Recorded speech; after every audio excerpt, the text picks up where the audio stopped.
रूस यूक्रेन युद्ध पर राज की सबसे बड़ी खबर आपको बता रहे हैं। फ्लोरिडा में ट्रंप जेलेंस्की वार्ता हुई नाकाम। यूक्रेन जंग में फिलहाल सीजफायर नहीं, डोनबास के मुद्दे पर नहीं बनी बात, कुछ जटिल मुद्दों का नहीं निकला समाधान।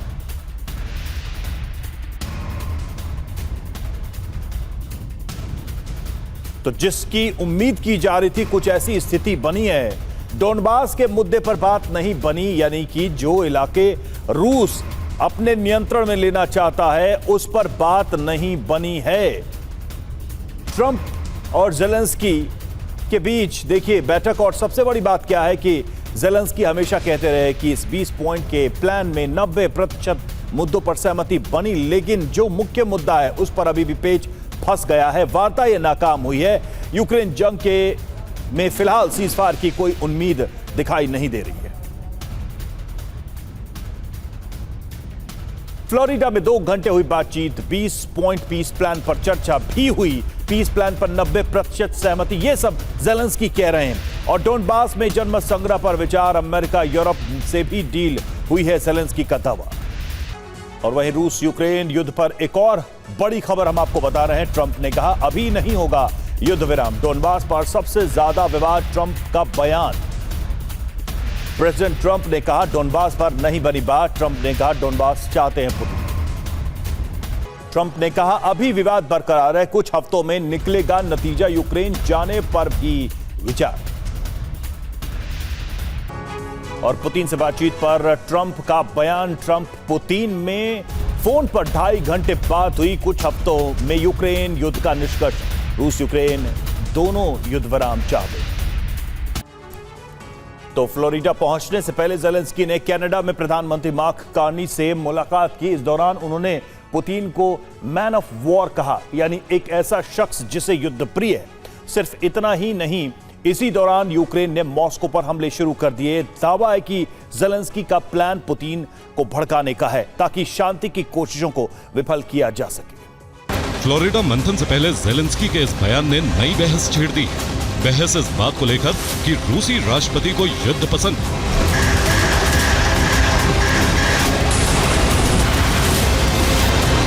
यानी रूस के राष्ट्रपति व्लादिमीर पुतिन शांति के पक्षधर ना कभी थे, ना आज हैं और ना ही कभी भविष्य में होंगे।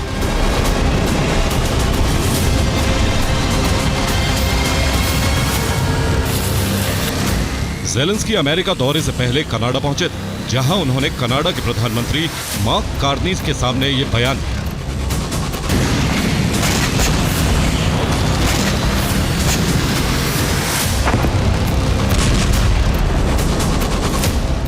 सिर्फ इतना ही नहीं, जेलेंस्की ने 4 बड़ी बातें कही। पहली, पुतिन युद्ध रोकना नहीं चाहते। दूसरी, यूक्रेन पुतिन को रोक सकता है। तीसरी, यूरोप यूएस को यूक्रेन की मदद करनी होगी। और चौथी, पुतिन को नहीं रोका तो पूरी दुनिया खामियाजा भुगतेगी।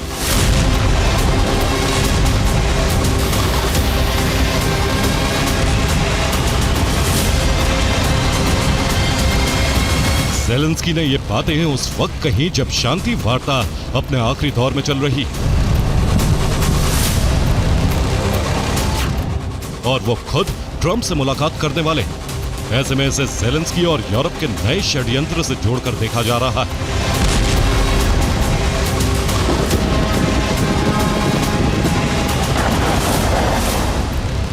माना जा रहा है कि जेलेंस्की पुतिन को भड़काना चाहते हैं ताकि रूस यूक्रेन पर लगातार बड़े हमले करता रहे। ठीक वैसा ही हमला जैसा रूस ने 24 घंटे पहले कीव पर किया था, ताकि अमेरिका को जंग में उतरने के लिए मजबूर होना पड़े।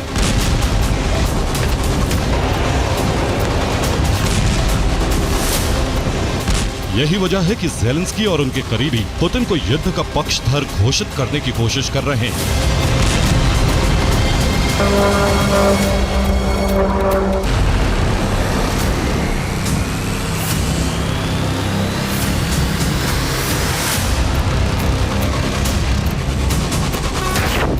इस बीच जेलेंस्की ने रूसी राष्ट्रपति को भड़काने के लिए रूसी शहरों पर बड़े हमले शुरू कर दिए। बीते 24 घंटे में यूक्रेन ने मॉस्को से लेकर क्रीमिया तक बारूद बरसाए।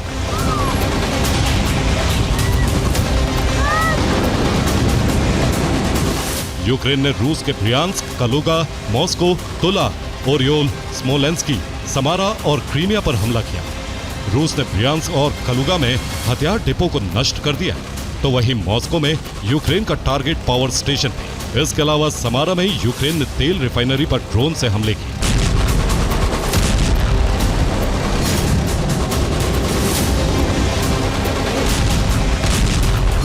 समारा प्रांत में मौजूद सिजरान तेल रिफाइनरी पर यूक्रेन ने करीब 15 ड्रोन दागे। दावा है कि ज्यादातर ड्रोन रिफाइनरी को हिट करने में कामयाब रहे। यूक्रेन हमले के बाद रिफाइनरी के एक हिस्से में आग लग गई।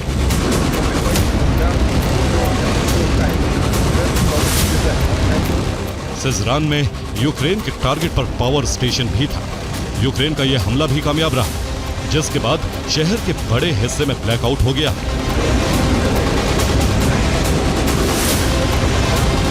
और यूक्रेन ने समारा में मौजूद सिजरान तेल रिफाइनरी पर ड्रोन और नेपच्यून मिसाइलों से हमला किया।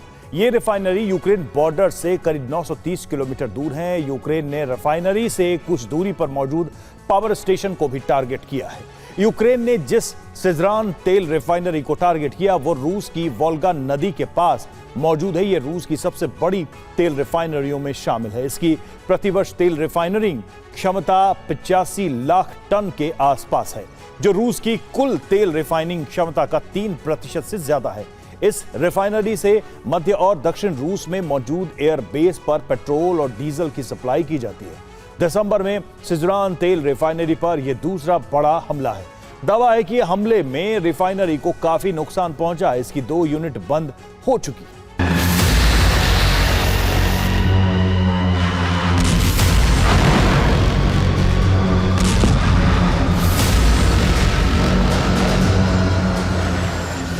ज़ेलेंस्की पुतिन को बड़े हमलों के लिए उकसाना चाहते हैं। यही वजह है कि उन्होंने रूस की राजधानी मॉस्को को भी निशाना बनाया।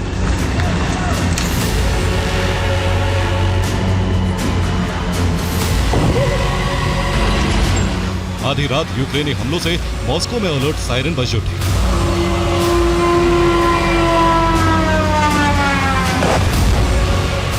दावा है कि यूक्रेन ने मॉस्को पर 30 ड्रोन दागे, जिसके बाद मॉस्को के चारों एयरपोर्ट बंद करने पड़े। 270 से ज्यादा फ्लाइट लेट हो गई और करीब 42 फ्लाइट को कैंसिल कर दिया गया।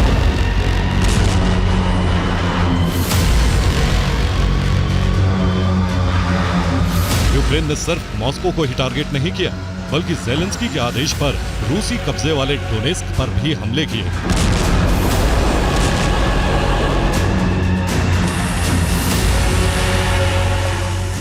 दावा है कि यहां यूक्रेन का टारगेट रिहायशी इलाके थे।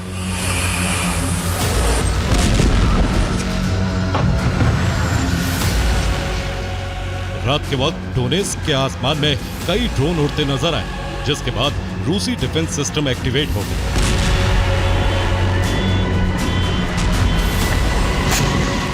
कई यूक्रेनी ड्रोन रिहायशी इमारतों के ऊपरी हिस्से से टकराए। शहर के अलग अलग हिस्से धमाकों की आवाज से गूंज उठे। यूक्रेनी ड्रोन हमले की वजह से रूसी क्षेत्र वाले डोनेस्क के कई मकानों में आग लग गई। डोनेस्क में यूक्रेन की एयरफोर्स जबरदस्त एक्टिव है। आसमान पर रूसी सैन्य ठिकानों पर बमबारी जारी है।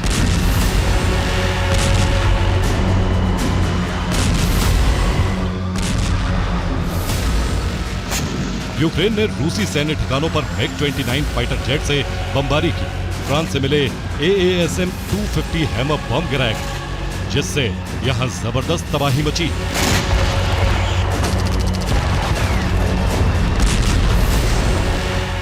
ज़ेलेंस्की भले खुद को शांति के पक्षधर बता रहे हैं, लेकिन ये हमले उनकी मंशा पर सवाल उठाते हैं।